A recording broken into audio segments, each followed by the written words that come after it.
जय हिंद साथियों, आपका स्वागत है ultra study info YouTube channel में। आज का मज़ेदार वीडियो है, धमाकेदार है। आज पढ़ेंगे हम 5 मार्च 2022 का पेपर है, वर्ग 3 का है। ये MP TET primary teacher subject. आज पढ़ेंगे अपन सब्जेक्ट पढ़ेंगे आज पर्यावरण, और फर्स्ट शिफ्ट का है, 5 मार्च 2022 का है। ओल्ड पेपर सॉल्व कर रहे हैं अपन। तो चलिए अपन डायरेक्ट पर्यावरण वाले सेशन पर चलते हैं। पर्यावरण वाले सेशन के लिए अपन ये खोल के रख दिया था मैं, चलते 61 नंबर पर्यावरण, ठीक है। तो इसके लिए नंबर 61 है, निम्नलिखित में से कौन EVS यानी के व्यापक विषयों के अंतर्गत नहीं आता। यानी EVS के व्यापक विषयों के अंतर्गत कौन नहीं आता। तो देखो, परिवार और रिश्तेदार आते हैं, आश्रय आता है, जो चीज़ हम बनाते हैं और करते हैं वो भी आता है। पौधे नहीं आते, इन्होंने कौन EVS के व्यापक विषयों के अंतर्गत नहीं आते हैं। तो ये पौधे बी इसका राइट आंसर है, प्लांट्स। अगला प्रश्न है, पर्यावरण अध्ययन को परिभाषित किया गया है। पर्यावरण अध्ययन को परिभाषित किया गया है। एक बहुविषयक शैक्षणिक क्षेत्र जो पर्यावरण के साथ मनुष्य के संबंध का व्यवस्थित रूप से अध्ययन करता है। एक ऑप्शन हो गया। दूसरा ऑप्शन, नई पर्यावरण घटना का अध्ययन और खोज। तीसरा है सामाजिक, जैविक और भौतिक विज्ञान का अध्ययन। चौथा है सम्मिलित रूप से विज्ञान और सामाजिक विज्ञान। तो इसका उत्तर ए रहेगा, क्या है कि पर्यावरण अध्ययन को परिभाषित किया है। तो पर्यावरण अध्ययन को परिभाषित है एक बहुविषयक शैक्षणिक क्षेत्र जो पर्यावरण के साथ मनुष्य के संबंध का व्यवस्थित रूप से अध्ययन करता है। इसने ए उत्तर माना है।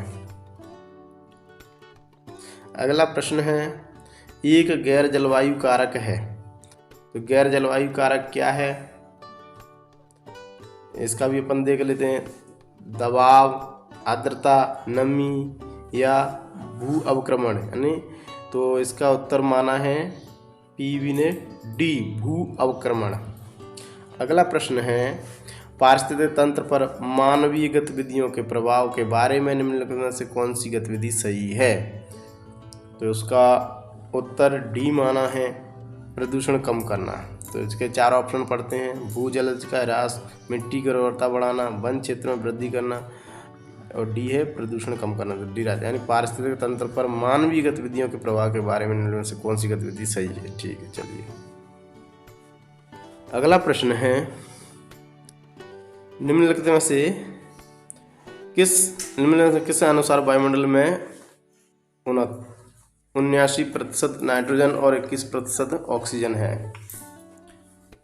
तो इसका उत्तर है, ए में दिया है आयतन, बी में भार, सी में घनत्व, डी में वेग। तो ये आयतन के हिसाब से ही रहेगा, यानी वॉल्यूम, आयतन। ये उसका उत्तर सही है।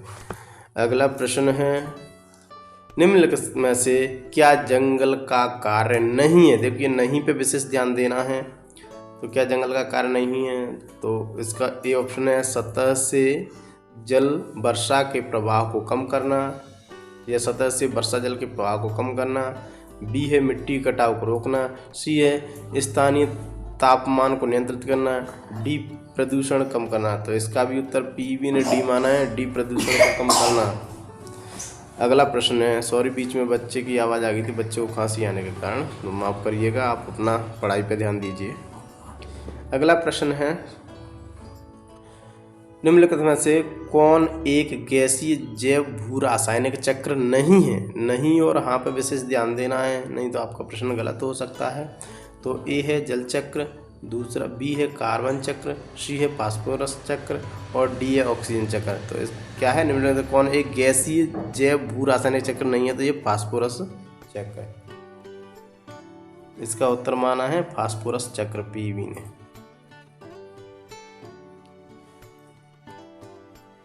अगला प्रश्न है,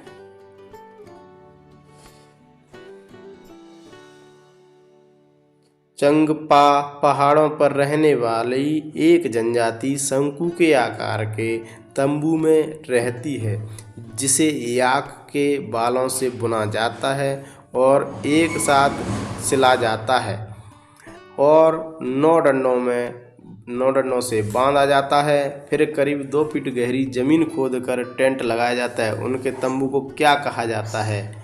तो ऑप्शन ए है रेबो, दूसरा है चांगथंग, तीसरा है तासी और चौथा है जुले। तो इसका उत्तर है रेबो। ए माना है पीवी ने, तो रेबो इसका उत्तर है। अगला प्रश्न देखेंगे अपन। चांगपा अपनी भेड़ बकरी को अपने डेरे के पास रखते हैं, वह स्थान कहलाता है। देखो, ए उत्तर दिया है छप्पर, दूसरा दिया है घाटी, तीसरा दिया है लेक, चौथा दिया है सेका। तो इसका हो गया लेख, लेख। सी उत्तर सही माना है पीवी ने। अगला प्रश्न है, श्रीनगर में कई परिवार एक नाम में रहते हैं जो अंदर से अलग अलग कमरों वाले घर की तरह है, जो मुख्य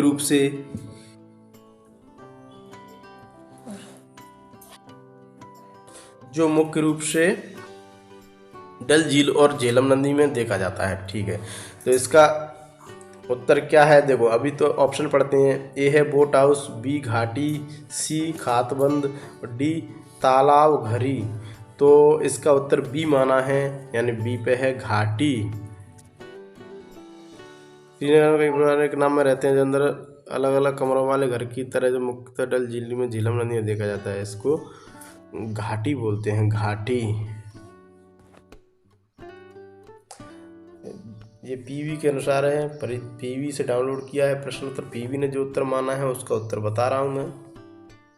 अगला प्रश्न है, कोई भी स्थान जिसके लिए ऐतिहासिक और स्थापत्य या सांस्कृतिक के संरक्षण की आवश्यकता होती है, क्या कहलाता है?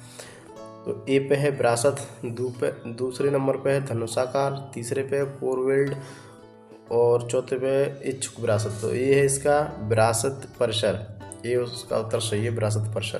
ठीक है, अगला प्रश्न है, विरासत के प्रति जागरूकता के संबंध में INTACH का पूर्ण रूप क्या है? तो Indian national trust for art and cultural heritage. ठीक है, तो ये हाँ, इसका उत्तर देखते हैं। उत्तर इसका ये है, कला और सांस्कृतिक विरासत के लिए भारतीय राष्ट्रीय न्याय। वही इसका हिंदी में बता दिया है, Indian national trust for art and corporative heritage. ये उत्तर माना है पीवी ने। ठीक है, अगला छोड़ते हैं इसको। अगला प्रश्न है, भारत सरकार ने ग्रामीण लोगों के जीवन की गुणवत्ता में सुधार लाने और महिलाओं को गोपनीयता और सम्मान प्रदान करने के उद्देश्य से कौन सा कार्यक्रम और कब शुरू किया था? तो इसका पहला ऑप्शन है 1986 में केंद्रीय ग्रामीण स्वच्छता कार्यक्रम CRSP। अगला है बी नंबर पे 1987 राष्ट्रीय महिला स्वास्थ्य और स्वच्छता NWHS। अगला है 1990 में संपूर्ण स्वच्छता अभियान कार्यक्रम TSCP। अगला है 1988 में राष्ट्रीय ग्रामीण विकास और स्वच्छता कार्यक्रम NRDSP। तो इसका उत्तर है ए माना है पहला 1986 में केंद्रीय ग्रामीण स्वच्छता कार्यक्रम। अगला प्रश्न है, भारत के प्रधानमंत्री ने स्वच्छ भारत मिशन कब शुरू किया था? तो इसका उत्तर है बी 2 अक्टूबर 2014 से, यानी गांधी जयंती के दिन से शुरू किया था। अगला प्रश्न है, बच्चे की आवाज़ आ रही है उसके लिए माफ़ करना, बच्चा बदमाश हो चुके हैं तो आवाज़ करते हैं। अगला प्रश्न, भारत सरकार द्वारा इनकोस्पार की स्थापना किस वर्ष की गई? तो इसकी स्थापना 1962 में की गई थी। अगला प्रश्न है, टल्स यानी TERLS का पूर्ण रूप क्या है, जिसे इसरो के पूर्ववर्ती संगठन द्वारा स्थापित किया गया था? तो Thiruvananthapuram equatorial rocket launching station ये है। अब इसका हिंदी में नाम क्या रहेगा? तो इसका उत्तर है बी है, तो इसका रहेगा Thumba equatorial rocket launching station, यानी 2 इंजन रॉकेट लॉन्च, वो Thumba equatorial rocket launching station. ये रहेगा, इसका बी उत्तर है। ठीक है, अगला प्रश्न 77, निम्नलिखित में से कौन सी अंतरिक्ष या एयरोस्पेस एजेंसी अपने देश के साथ ही सही सुमेलित नहीं है। देखिए ये है, अब बोल रहे थे ना बच्चे कि अंतरिक्ष ज़्यादा आ रहा है तो अंतरिक्ष आ रहा है, तो ये अंतरिक्ष के वही क्वेश्चन हैं जो पहली शिफ्ट में आए थे, तो लोग बच्चे ज़्यादा घबराने लगे थे। हाँ, तो इसका उत्तर है मतलब कौन सा देश और कौन सी अंतरिक्ष एजेंसी सम्मिलित नहीं है, तो ये है CNSA चीन की, और BDLR अंतरिक्ष प्रशासन डेनमार्क का, और C है CNES फ्रांस की, और D है लेपन इंडोनेशिया। तो इसका उत्तर बी है, यानी बी सुमेलित नहीं है, जो गलत दिया है DLR अंतरिक्ष प्रशासन डेनमार्क का, ये गलत है। ठीक है, अगला प्रश्न देखते हैं। अगला प्रश्न है भारत के पहले उपग्रह आर्यभट्ट का प्रक्षेपण द्रव्यमान। देखो 3 प्रश्न लगातार आ गए अंतरिक्ष से, तो यह भारत के पहले उपग्रह आर्यभट्ट का प्रक्षेपण द्रव्यमान क्या था, तो इसका उत्तर है सी, यानी 360 किलो, 360 किलो सी। अगला प्रश्न है पृथ्वी का पहला कृत्रिम उपग्रह किस वर्ष सफलतापूर्वक प्रक्षेपित किया गया था, तो पहला उपग्रह तो बी है, इसका उत्तर 1957 में किया गया था। अगला प्रश्न है, देखो 4-5 प्रश्न हो चुके हैं। भारत के पहले उपग्रह आर्यभट्ट का नाम क्या था, तभी तो एकदम हाहाकार मच गई थी, लोगों में भय सा पैदा हो गया, डर सा करे, एक परीक्षा में पूरा का पूरा पर्यावरण की जगह पे पूरा अंतरिक्ष पूछ रहे हैं, तो ठीक है, वो यही क्वेश्चन है। तो क्वेश्चन है भारत के पहले उपग्रह आर्यभट्ट का कक्षीय जीवन था, तो कक्षीय जीवन कितना था, तो इसका था 17 साल से थोड़ा कम, बी उत्तर सही है इसका, 17 साल से थोड़ा कम। अब जैसा ऑप्शन दिया उसी हिसाब से उत्तर बताएंगे अपन। हाँ, अब देखो अगला प्रश्न आ गया, 6वां प्रश्न शायद ये उसका, SLV-3 सैटेलाइट लॉन्च व्हीकल 3 को किस वर्ष सफलतापूर्वक प्रक्षेपित किया गया था, तो ये भी आ गया, इसका भी 1980 है बी, तो 1980 बी राइट है इसका उत्तर। अगला प्रश्न है निम्नलिखित में कौन सा, देखो 7वां प्रश्न, अरे भाई 10 प्रश्न आ रहे हैं। निम्नलिखित में कौन सा उपग्रह SLV-3 या SLV-3 सैटेलाइट लॉन्च व्हीकल 3 के प्रथम सफल प्रक्षेपण द्वारा प्रक्षेपित किया गया था, यानी कौन सा उपग्रह किया गया था इस लॉन्चर के द्वारा, तो इसका उत्तर है डी, रोहिणी सैटेलाइट 3। अगला प्रश्न है निम्नलिखित से कौन सा, देखो फिर भी वही प्रश्न, कौन सा उपग्रह कक्षा में पहुंचने विफल रहा, मतलब एकदम पूरा इसरो से और ग्रह लॉन्चिंग उपग्रह वगैरह इनसे ही कर दिया है। निम्नलिखित में से कौन सा उपग्रह कक्षा में पहुंचने में विफल रहा, सॉरी रोड के पास में रहते हैं इसलिए बाहर से डिस्टर्ब आवाज़ आ जाती है। वैसे मैं वीडियो रात शूट करता हूँ, लेकिन अभी सुबह मॉर्निंग कर रहा हूँ इसलिए डिस्टर्ब हो रहा है, तो उसके लिए मैं माफ़ी चाहता हूँ। आप तो बस अपनी पढ़ाई पे ध्यान दीजिए। हाँ, तो निम्नलिखित में कौन सा उपग्रह कक्षा में पहुँचने में विफल रहा, तो इसका उत्तर हो जाएगा अपना ए, SROS फर्स्ट, SROSS यानी SS फर्स्ट, ये है ये। अगला प्रश्न है इसरो के निम्नलिखित उपग्रह पर विचार करें। अच्छा, ये फिर मिलाना है। नंबर रोहिणी उपग्रह SRD-2, रोहिणी उपग्रह SR फर्स्ट, रोहिणी प्रौद्योगिकी Poland, Rohini technology Poland RTP, इनमें कौन सा मिशन सफल रहा, तो इसका मिशन केवल एक और दोनों सफल रहे, रोहिणी उपग्रह RSD-2 और रोहिणी उपग्रह RS फर्स्ट, ये दोनों सफल रहे। इसका उत्तर केवल एक और दो राइट, ठीक है। अगला प्रश्न है इसरो के निम्नलिखित अंतरिक्ष यान पर विचार करें। Number 1 Chandrayaan first, number 2 Mars orbiter spacecraft, तो इसका उत्तर है अपना दोनों, एक और दो दोनों, ठीक है, सी उत्तर है। एकदम से वाहन ज़्यादा चलने के कारण आवाज़ ज़्यादा आ रही है, तो माफ़ी चाहता हूँ उसके लिए, ठीक है। अगला प्रश्न, 2-3 प्रश्न और बचे हैं। अगला प्रश्न निम्नलिखित में कौन सा new space Indian limited NSIL का कार्य है।